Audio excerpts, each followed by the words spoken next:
नमस्कार, स्वागत है आप सभी का। UP triple S C ANM भर्ती 5272 में कितने फॉर्म फिल हुए हैं, कैटेगरी वाइज भी आपको एक अनऑफिशियल डाटा बताने की कोशिश करेंगे।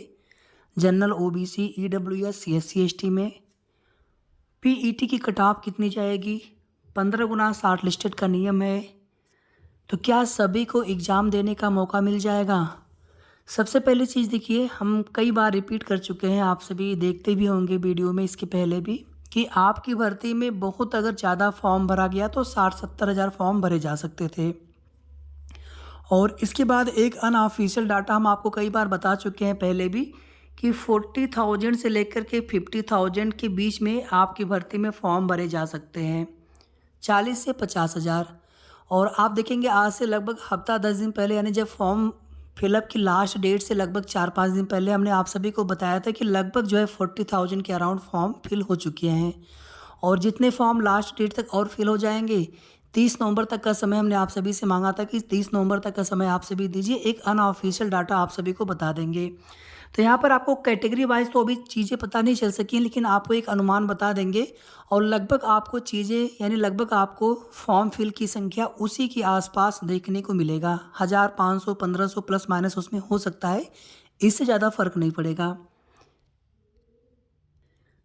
ये आपकी भर्ती की नोटिफिकेशन में कैटेगरी वाइज सीटें हैं, यूआर या जनरल की, एससी की, एसटी की, ओबीसी की और ईडब्ल्यूएस।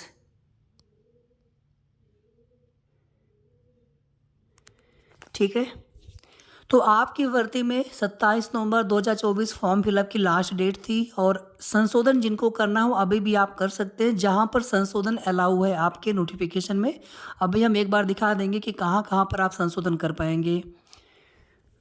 तो टोटल जो फॉर्म फिलअप हुए हैं आपकी भर्ती में अराउंड 47,000। ये संख्या प्लस माइनस दोनों हो सकती है, प्लस माइनस 1000, 1500, 500, प्लस माइनस दोनों हो सकता है, मतलब इससे ज़्यादा इससे कम, यानी कि लगभग इसी के आसपास टोटल फॉर्म फिलअप हुए हैं।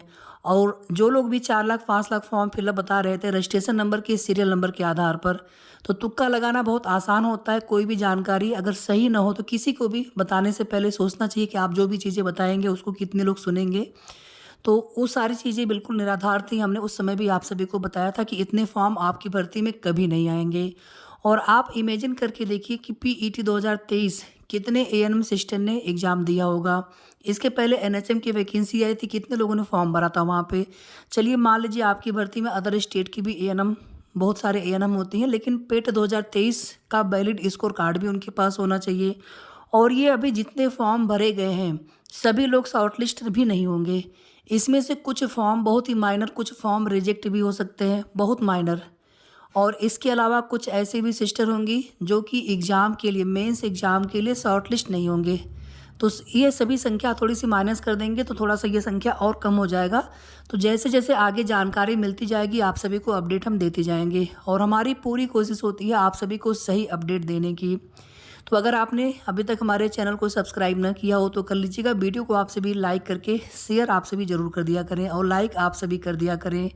सेकंड चीज़ देखिए, एएनएम भर्ती के लिए ऑलरेडी हमारा पेड बैच चल रहा है, और हम पूरी कोशिश करते हैं कि जितनी भी सिस्टर हमारे बैच से जुड़ती हैं आप सभी का सिलेक्शन होना ही चाहिए। बैच की कंप्लीट जानकारी के लिए आप इसी वीडियो के डिस्क्रिप्शन बॉक्स में जाएंगे, वहाँ पर हमने कुछ डेमो क्लास दे रखा है। कमेंट में जाएंगे, वहाँ पर भी डेमो क्लास दे रखे हैं। टेलीग्राम ग्रुप एक डिस्कशन ग्रुप है आपकी भर्ती के लिए, आप उस ग्रुप को भी ज्वाइन कर लीजिए। और हमारा नंबर भी आपको मिल जाएगा, आप जाएंगे, पिंड कमेंट है या फिर डिस्क्रिप्शन में, तो डेमो क्लास के साथ में आपको नंबर भी मिल जाएगा। तो उस नंबर पर डायरेक्टली आप व्हाट्सएप पर मैसेज करके, या फिर अगर बहुत आवश्यक लगे तो आप कॉल करके भी बैच से संबंधित जानकारी ले सकते हैं और बैच से जुड़ सकते हैं। आगे देखिए, आप सभी आमतौर पर जो फॉर्म भरे जाते हैं, यूपी ट्रिपल एस सी की बात करेंगे तो लगभग 40% के आसपास फॉर्म ओबीसी कैटेगरी की फिल हो जाते हैं। मतलब इसमें से लगभग आपको डाटा 17-18 हज़ार, 19 हज़ार, मतलब यहाँ पे हम 18,000 के अराउंड लेकर के चलेंगे। लगभग इतने फॉर्म ओबीसी कैटेगरी में भरे जा सकते हैं या फिर भरे गए होंगे, लगभग इतने फॉर्म।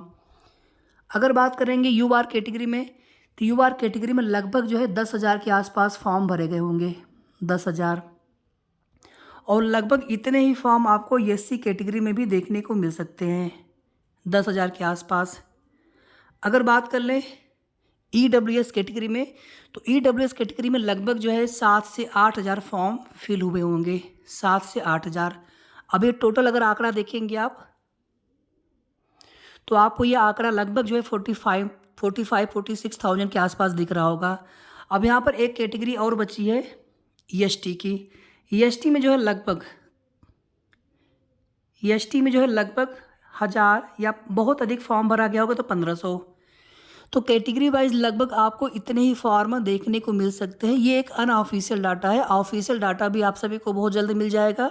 और ये जो संख्या है टोटल, ये संख्या लगभग इतनी ही आपको देखने को मिलेगी, प्लस माइनस 1,000-1,500। बाकी जो कैटेगरी वाइज ये डाटा है, इसमें थोड़ा बहुत आपको फेरबदल, किसी में ज़्यादा किसी में कम देखने को मिल सकता है। अब देखिए आगे आप सभी, जब भी कोई भी भर्ती होती, जब भी मेरिट लिस्ट बनती है, तो सबसे पहले यूआर की सीट ही फुल होती है। और यूआर की सीट पे general, OBC, SC, ST, EWS सभी लोग अगर मेरिट में आएंगे तो यूआर की सीट पर सिलेक्ट होते हैं। मतलब यूआर की सीट अनारक्षित होती है, अनरिजर्व होती है, किसी के लिए आरक्षित नहीं होती। तो इसी वजह से यूआर की मेरिट सबसे ज़्यादा, सबसे हाई जाती है। उसके बाद फिर कैटेगरी वाइज सीटें फुल होती हैं। तो जिस कैटेगरी में जितनी सीटें होंगी उतनी सीटें फुल करते हुए लास्ट सेलेक्टेड कैंडिडेट के मार्क्स के आधार पर उस कैटेगरी की कट ऑफ बनती है। अब कितनी एक्सपेक्टेड कट ऑफ जा सकती है किसी को नहीं पता, ये पेपर के लेवल पे डिपेंड करेगा। आप लोग एग्जाम देंगे, कितने आप सभी के एवरेज मार्क्स आएंगे वो बात की बात है। लेकिन अभी सबसे मेन फोकस ये होना चाहिए आपकी भर्ती में कि शॉर्ट लिस्टिंग की नोटिस जल्द से जल्द आए। शॉर्ट लिस्टिंग की नोटिस जितनी जल्दी आ जाएगी, उसके आगे फिर एग्ज़ाम डेट भी जल्दी डिक्लेयर होगा। तो एक अनुमान हमने आप सभी को बता रखा है एग्ज़ाम डेट को लेकर के, और आज से नहीं, बहुत पहले से, लगभग 1 महीने से भी ज़्यादा समय पहले से, कि आपका एग्ज़ाम मई या फिर जून में होने की संभावना है, मई या फिर जून में। बाकी कुछ फेक न्यूज़ भी आप सभी को देखने को मिलते होंगे बहुत समय पहले से एडिट करके, कभी न्यूज़पेपर की कटिंग पर तो कभी कहीं पर, तो बताने दीजिए, कोई बात नहीं। आप लोग बस थोड़ा सा चीज़ों को, सही चीज़ों को समझते रहिए। और यही डेट आपको हो सकता है कि अब धीरे धीरे सभी लोग बताएंगे मई या फिर जून। अप्रैल के बाद ही, जब भी आपका एग्ज़ाम डेट लगेगा अप्रैल के बाद ही लगेगा, मई या फिर जून तक। और जो हमने यहाँ पर फॉर्म की अनुमानित संख्या बता दी है आप सभी को, यही फॉर्म की अनुमानित संख्या आपको कहीं से भी देखने को मिल सकता है, लगभग इसी के आसपास चीज़ें। बाकी आरटीआई भी लगाई जाएगी और उसके बाद एग्जैक्टली कितने फॉर्म भरे गए हैं वो डाटा बिल्कुल ऑफिशियल देखने को मिल जाएगा कैटेगरी वाइज। इसमें भी क्षैतिज आरक्षण के आधार पर ये कितने फॉर्म फिलअप हुए हैं वो डाटा आप सभी को प्राप्त नहीं है, तो वो डाटा भी आप सभी को मिल जाएगा। ठीक है, तो उम्मीद है कि आप सभी के मन में जो भी डाउट थे, कितने फॉर्म फिलअप हुए, कैटेगरी वाइज भी एक आइडिया आप सभी को लग गया होगा। बाकी आप सभी के मन में और कोई भी डाउट हो तो आप लोग बिल्कुल कमेंट करके पूछ लीजिएगा। आप कहाँ कहाँ पर संशोधन कर सकते हैं फॉर्म में, इसको आप ध्यान से देख लीजिएगा। आप केवल इन्हीं विवरणों में संशोधन कर सकते हैं। ईडब्ल्यूएस की डिटेल आपको फिल करना हो, एएनएम में या फिर 12th वाले डिटेल में कोई भरने में गलती हो गई हो, उसमें आप चेंज कर सकते हैं। जेंडर में आप चेंज कर सकते हैं, कैटेगरी, जाति या फिर उपजाति, क्षैतिज आरक्षण, इसमें आप चेंज कर सकते हैं। पत्राचार का पता, पिता या पति के नाम में वर्तनी की गलती या फिर आपके नाम में वर्तनी की गलती, तो इतने डिटेल में आप परिवर्तन करेंगे, अपडेट करेंगे तो आपका अपडेट हो जाएगा। इसके अलावा अगर आप किसी अन्य डिटेल में अगर आप अपडेट करते हैं और अगर वो अपडेट नहीं होता है तो इसी वजह से नहीं होगा क्योंकि उसमें अपडेट या उसमें संशोधन अनुमान्य नहीं है। और हमने आप सभी से बताया था, आप यहाँ पर नीचे एक लाइन देखेंगे, एक पैरा देखेंगे, हमने आप सभी से कहा था अभी भी कुछ लोग इस चीज़ को लेकर के आश्वस्त नहीं हो सके, उन्हें लगता है कि अब संशोधन जा कर के होने लगा है, जबकि संशोधन बहुत पहले से हो रहा था। और हमने आप सभी से कहा था कि जो भी आपको संशोधन करना हो, अगर कहीं ऐसी गलती हो गई हो, इसमें अनुमान नहीं है, तो आप फॉर्म भरने के तुरंत बाद उसमें ट्राई करें संशोधन करने की। बहुत लोगों के संशोधन हो भी गए थे, अब आप सभी को समस्याएं आ रही होंगी।